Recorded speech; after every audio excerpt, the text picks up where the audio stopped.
URHOBO onu me Okwe eke resete record nana wo tori kana na esene no food for lazy man wo kiri okwo yare kasa wori mu o tori akporo na ba ne fi akoya me ejo ti on wani awe ke guni na tan wa gbakiro ure ne jo bi wan ru yoyin wo ku pe akana mudo no yesere apona wadu ure ne jo bi wan ru yoyin wo ku pe akana mudo no yesere odo apona urele yobi waru yoyo akupe akana mudo no esere apona wadu urele yobi waru yoyo kwa akana mudo no esere urele yobi na waru yobi na akupe nana omna akana mudo no esere apona adu urele yobi waru yoyo akupe iyado akana mudo no esere wani URHOBO me obiere koyo wen ikwe jun ya ba pona o obiere koyo wen ikwe Nigeria obiere koyo wen ikwe jun ya ba pona o obiere koyo wen ikwe o mi ba pona obiere koyo wen ikwe wonu won mi are ide mu akayo URHOBO ituwe pomia wonu won mi are kide yuworu woni ibo iro ibo awunu ituliri ero oyi se topolo oji tewero ni tobolo aye jiblenu ne mo boko apo oko mebiko pawi o pa wa oke won mleye mo ja ka ro baya wen jowo awo pa ogi motoka wo pogun wori unu won wa ka do wa yo wa beroso won ka wa do wa na ora di ojire usi ko ko yo ke wa yo ba oroye oyo re kokora iro va pona abia ko yo wa pe joyo wani to become a man not a day job omna saro ko da ya pona eti won dari o adu to become a man not a day job na saro ko da ya ti look that man you say you no go work you fit not work oh you no go fit the shop I sorry ayo to become a man not a day job na saro ko da ya ti on your age oh the struggle succeed you yourself oh you say you no go work I sorry to become a man not a day job na saro ko da ya ti on your age oh all dey move with car come on bicycle you no go fit buy I sorry to become a man not a day job na saro ko da ya ti wetin you say oh you say na your people na your family na e dey worry you yapomera o to become a man not a day job na saro ko da ya ti no be your people na e dey worry you na your hand you take dey do yourself I sorry to become a man not a day job na saro ko da ya ti wetin cause am you say you no go work you fit not work oh you no go fit the shop I sorry to become a man not a day job na saro ko da ya ti URHOBO asaloko da ya wa ayo ti asaloko da ya wa koya won ya le wa keki wa toro ado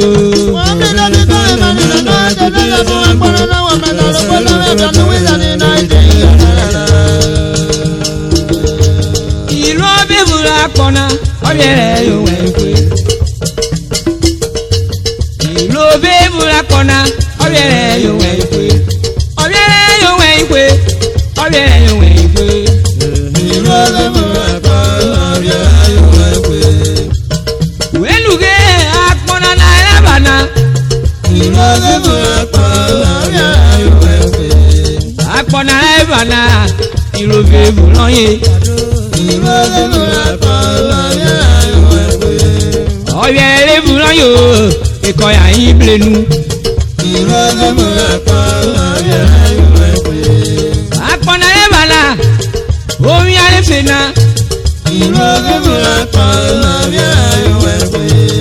Oya efena, oya na abwebuma.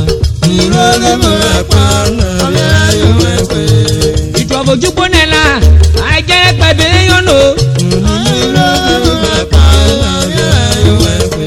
Àyídé yọ̀nà wọ́n tọ̀nù o, àìbí mi ló máa mọ̀ ríro. Ìtọ́bopín ni rẹ sọ, ìtọ́bopé kìrẹ́ kí wọ́. Ìtọ́bopín mọ́tò rẹ gbá, ìtọ́bopín rẹ wérò. Ìnàlẹ́ yóò bí lé rẹ̀ náà, ọ̀yẹ̀rẹ̀ kí ìdìwé ọmọ. Ọ̀yẹ̀rẹ̀ kí ìdìwé yóò, ọ̀rọ̀ akẹ́rẹ́ mú lónìí. Onídé kéré, omi mú yàgàdà rán. Ọ̀nà náà lówó rẹ̀ náà, ọ̀kẹ́wẹ́ kan ìwọ́n pé náà. Ìdè pẹ̀lú rọ̀kẹ̀, ọ̀kẹ́rì fọwọ́rí ọ̀wọ̀n yẹn. Lóko bá kò rí rán yóò èèkàn ìparí ọ̀rá náà. Ọ̀yẹ̀ rí ọ̀pálùnú, á ní nàrá rí ọ̀wọ̀n rẹ̀ ọ̀ma. Ó wẹ̀wẹ̀ ló kí ìdùnwé yóò dẹ́bọ̀ ọkọ̀ ìgbésẹ̀ wé.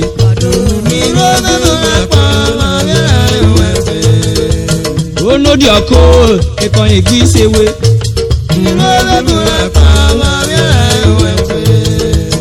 Ó ní lórí ẹ̀ orí ìwò pé kí. Orí wo ne kire ó gbọ́dọ̀ dẹ́ ne kire. Ó gbọ́dọ̀ dẹ́ ne kire ìkọyọ̀ yẹ̀rẹ̀ kí ẹ. Sọdẹ kàkàwíyọ ọwọ́ mi lẹ́wọ̀ di gani ọmọ. Ọ̀dà lẹ́nu òbí kò gbé apẹni. Ó débi apẹni bíbí ọmọdé yàrá wẹ̀yìn ọmọ. Ọmọdé yàrá wẹ̀yìn ọbẹ̀rẹ̀ ní pẹ̀lú rẹ̀. Ẹ̀dẹ̀ lọ bí mẹ́rẹ̀ kọ̀wé rẹ̀ gún wọn.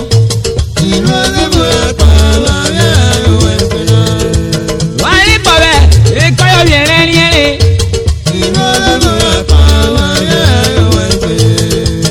Àmì àgbọ̀wé ọ̀yẹ̀rẹ̀ bí yọ̀yìn náà ọmọ. Wẹ́nùgé ògbéyàwó ẹni sí dẹ́fọ́ yẹn. Asa oke na bana odi motore. Omi yàrá mọ́ ojí wèwé kodo lọ́dí àwọn.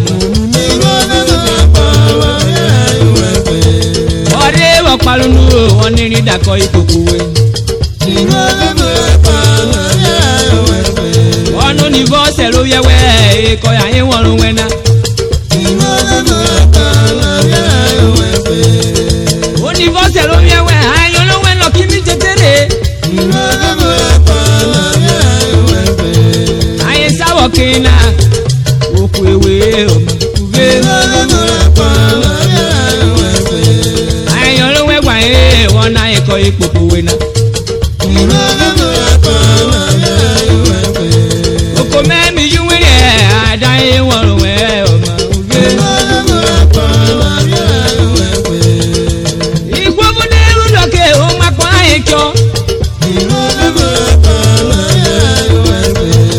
Ọkẹ́ ọ̀dà kíọ̀nù erin dàkọ̀ ètò pààyàn.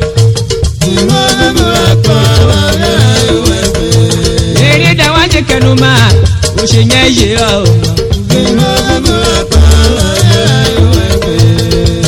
Wẹ́nùgé òkà ẹ̀rọ wọn bó yé ọ. Òkà ẹ̀rọ wọn bó yé ọ. Ìpàkó náà yé nẹ. Àìbílẹ̀ ló wọ́kọ̀ níbẹ̀ ayé ọmọ.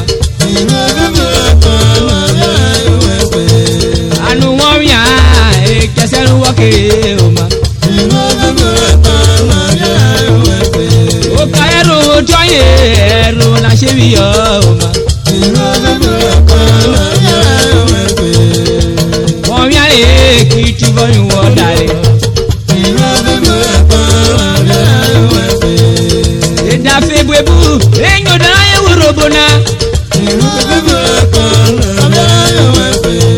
wọ́n mi àlè kọ́ ìwé fìnnárì.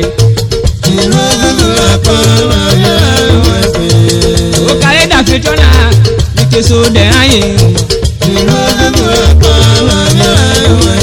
oye ìkọ̀lá wọ̀ gọ́kẹ́ Honorable James Bori.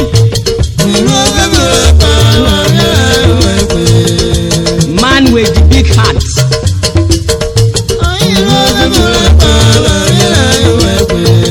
ó kàlẹ́ kó jọ́nà la òkú ọ̀rẹ́ Nàìjíríà pọ̀. ọ̀rẹ́ Nàìjíríà pọ̀ àná rẹ̀ rẹ̀ URHOBO. ó kàlẹ́ kó jọ́nà la ó dé wo bolo kelu. èrò ọlọ́nyọ́rì ọbẹ̀ wo bọ̀ pa ọ́. oyin ọ̀kẹ́ oní ọ̀bùrọ̀ ọ̀yẹ́ gbàgbọ́ irú lọ́yẹ̀. oyin Mr. William Ibori oyin ìkọ̀wé nínú wọn la. Mr. and Mrs. Edemola Ogaga ọ̀sẹ̀ mẹ́wọ́ kò dẹ̀ wọ́n kawọ́ kẹ́ lẹ́rọ. oyin ìrọ̀kẹ́ Mr. Isaac ọmọ blokuke. workshop supervisor Panapina World Transport Nigeria Limited. ọ̀rẹ́ dáhùn yà Port Harcourt ọ̀sẹ̀ mọ́ yẹn ọkọ̀ wẹ̀ JP10. Okwe mú lèmi yá mẹ́pẹ́ ipò dúdú. àṣà ọ̀kẹ́ náà wà láì pọ̀ dúdú kọ́ sẹ̀mẹ́ ò máa gbé.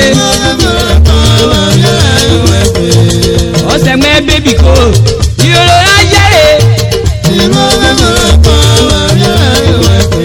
ọ̀gẹ̀nẹ̀ yóò bọ̀ wíyọ́ ìrọ̀lẹ́ náà ó ṣe wíyọ́. ipò dúdú lè mẹ́ta náà omi ẹ̀gbà lóde ò máa gbé. ìmọ̀tò rírè ẹsẹ̀kẹ̀ ààyè ò máa gbé. ìkùnà làmí sódà là wọ́n mi wò bọ́ para yé.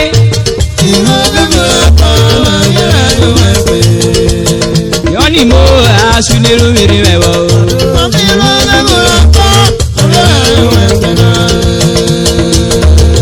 ọ̀wẹ́ bá.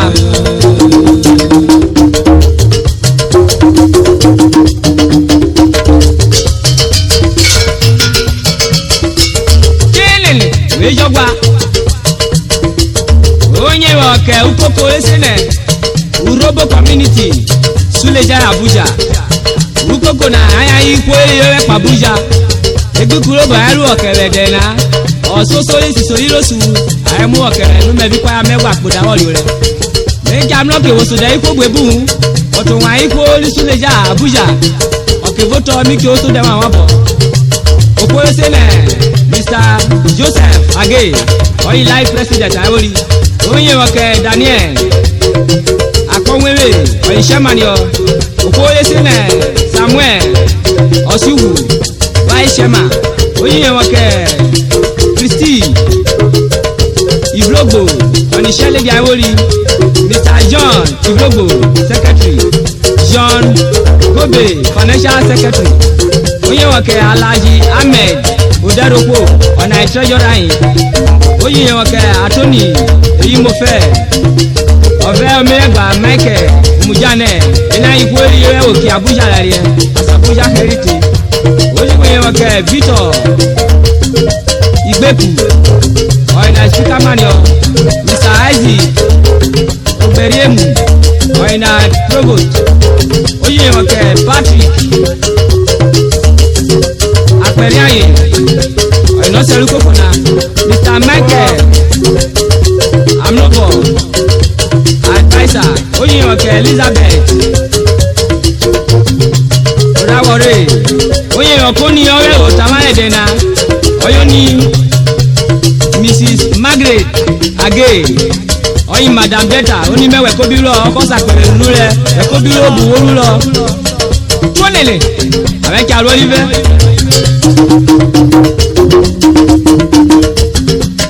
tonele yagba yo da gba o gba lo ni me o gba lo de Nishigwere fe da oboju Bele oko geleme omi no yaye Ake odete omi sobo naye Ogene sobo ne fime o na idore Ake tenure pa ogboro Ogboro le fime ri mi te daye Imi sobo ne da idubenu Dagbenu ogboro yo ogboro de Adorinu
Subscribe to our YouTube channel for more URHOBO source updates and also share this video to all URHOBOs worldwide.